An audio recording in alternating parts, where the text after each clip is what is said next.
Pnohm Penh, a city of 1 million people, emerging from hell into the modern world. Beautiful, yet intriguing. A mixture of past and present, an enigma in time.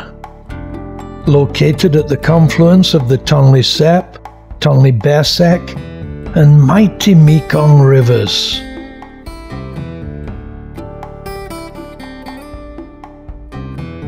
A city with a strong French influence that still retains some of its charm and makes it difficult to imagine the violence of recent years as the people, steeped in poverty, cheerfully get on with life and living, and perhaps surviving. A city that's reinventing itself and a great place to walk around and observe.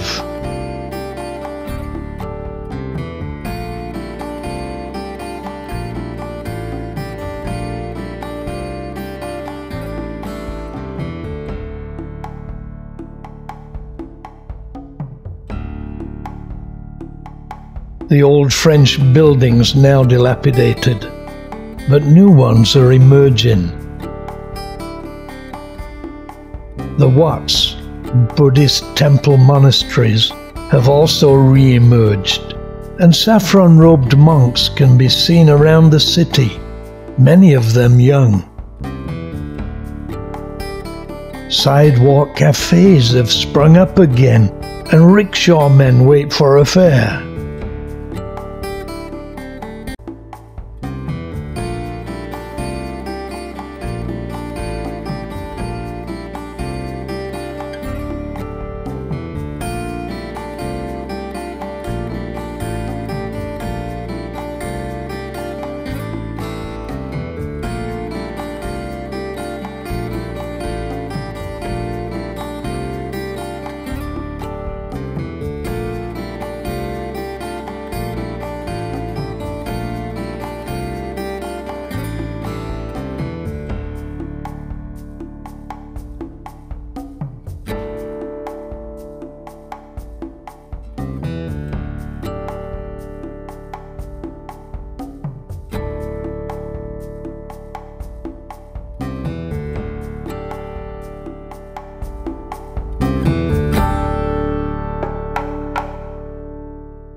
I then visited two very significant places in the recent history of Cambodia, Prison S21 and the Killing Fields. Whenever we visit a country, the people inevitably become an important aspect of the whole experience.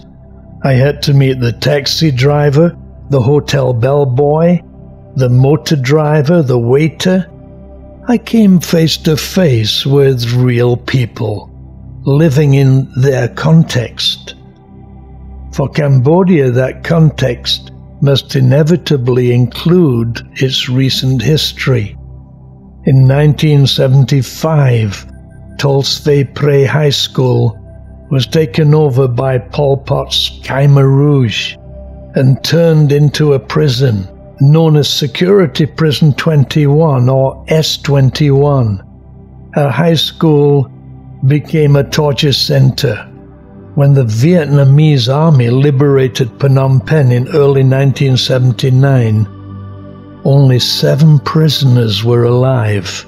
14 others, tortured to death shortly before the troops arrived, were left rotting in the torture rooms. Photographs taken of them now on display, and their graves in the school playground. A visit here is a profound experience, and certainly one is aghast at the things that happened here. The atrocities of Nazi Germany and the Cultural Revolution in China were horrendous, but here they didn't just kill people. They used the most cruel and sadistic forms of torture to do it. Prisoners even had to be prevented from committing suicide. Each prisoner was photographed, often before and after torture. The museum displays them, room after room, floor to ceiling. This place is certainly an unusual tourist venue, but then we don't just travel to see nice sights. We travel to understand other cultures, other people. It may be a distressing place to visit, but it helps us to understand Cambodia and Cambodians. The more we understand about other people, the more we learn about ourselves. From there I visited the killing fields of Chong Ek. 17,000 men, women, and children, including babies, tortured in prison S-21, were brought here to be exterminated, usually beaten to death to save bullets. The remains of 8,985 people, many bound and blindfolded, were found buried here in 86 graves. 43 other graves have been left untouched.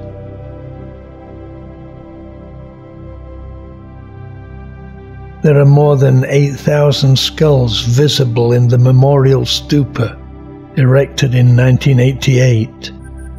It's difficult to believe that all this was happening not so long ago, and most of the perpetrators were never brought to justice. I felt I needed to see S-21 and the killing fields, but it does tend to play havoc with the emotions. It only ended in 1979, but as I moved on, I realized that people have moved on too. This was their past. Their present is a better place. Hopefully, better and better.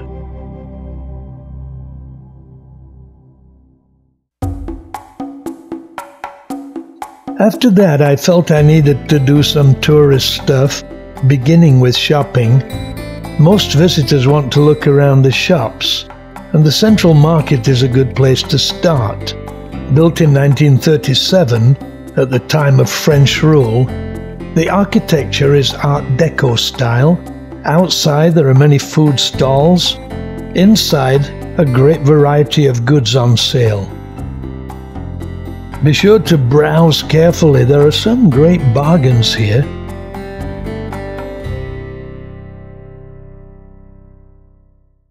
I then went back to the riverfront to visit the Royal Palace, a typical Khmer structure built, believe it or not, by the French in 1866, and which, in addition to being a tourist attraction, serves as the official residence of the king. Its buildings are all newly renovated, and the whole complex is certainly worth a visit, with many interesting buildings and beautiful gardens. The Napoleon III Pavilion was a gift from the wife of Napoleon III to the king, built in France, dismantled, and shipped here in the 1870s.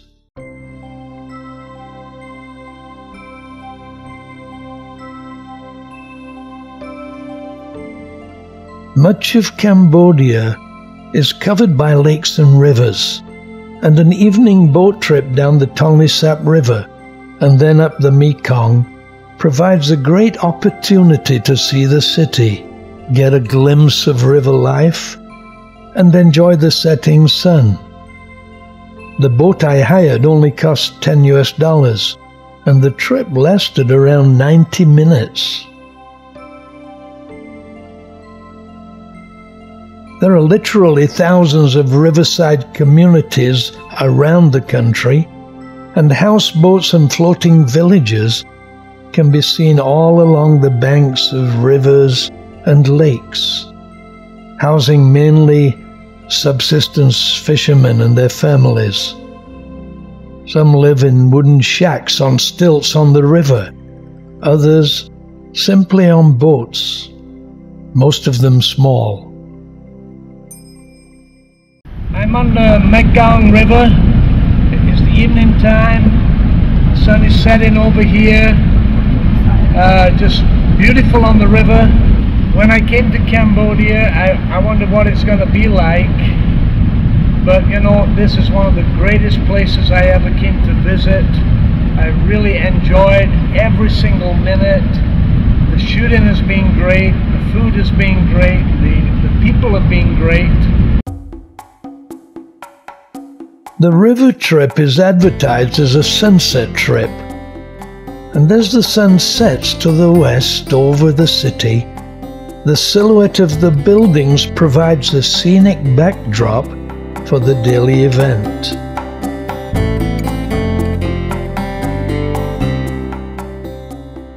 The riverfront is a meeting point for many local people at that time, and as the boat returns there are many interesting sights to take in.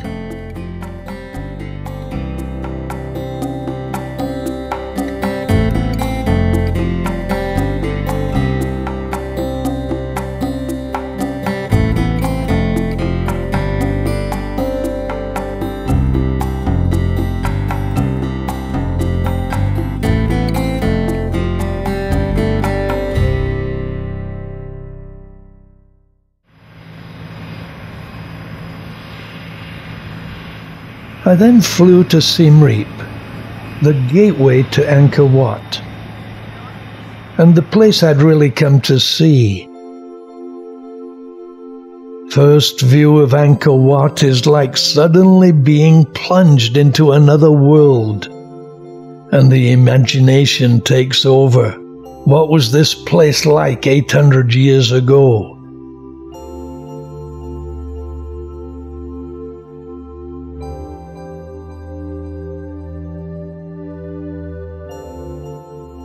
Angkor Wat literally means city temple. It was part of the great city of Angkor. I love to shoot good pictures, get the angles right, the light right. But as a traveler, I want to know a little about the place, the history, the culture, the people. And that's what I want to share, not a detailed history, but the things that struck me about the place, that stirred my imagination, so that people can walk through the experience with me. There's certainly a wow factor about this place. The feeling I got visiting the Taj Mahal, the pyramids of Egypt, the Great Wall of China, and Machu Picchu. Magnific, grandiose, imposing.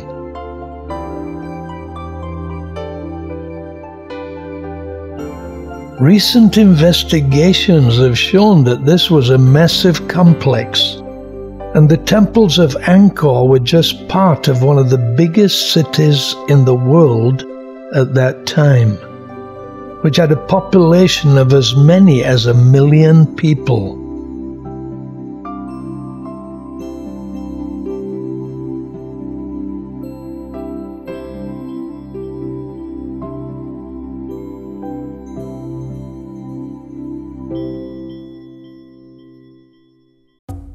So I set out to explore. Having checked the guidebook, I read a tuk-tuk is around $10 a day. So I managed to get one at that price with the promise of hiring 3 days. That's the good news. 2006 price when I shot this film. The bad news is that it appeared to run on whiskey.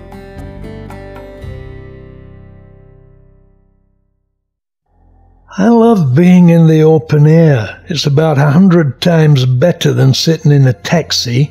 My driver advised me not to visit Angkor Wat so early, as it would be crowded. So first stop was the nearby Angkor Thom, which is right next to Angkor Wat, about a mile away.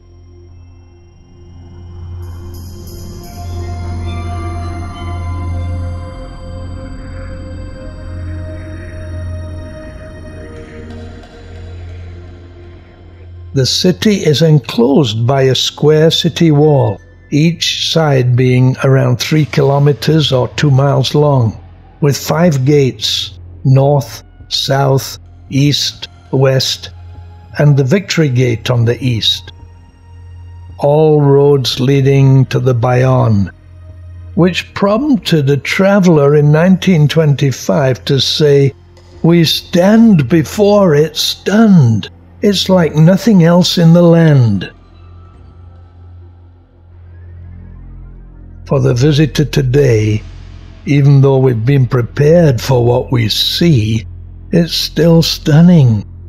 The overall impact of the place is one thing, but as our eyes fall upon the detail, it's equally awe-inspiring.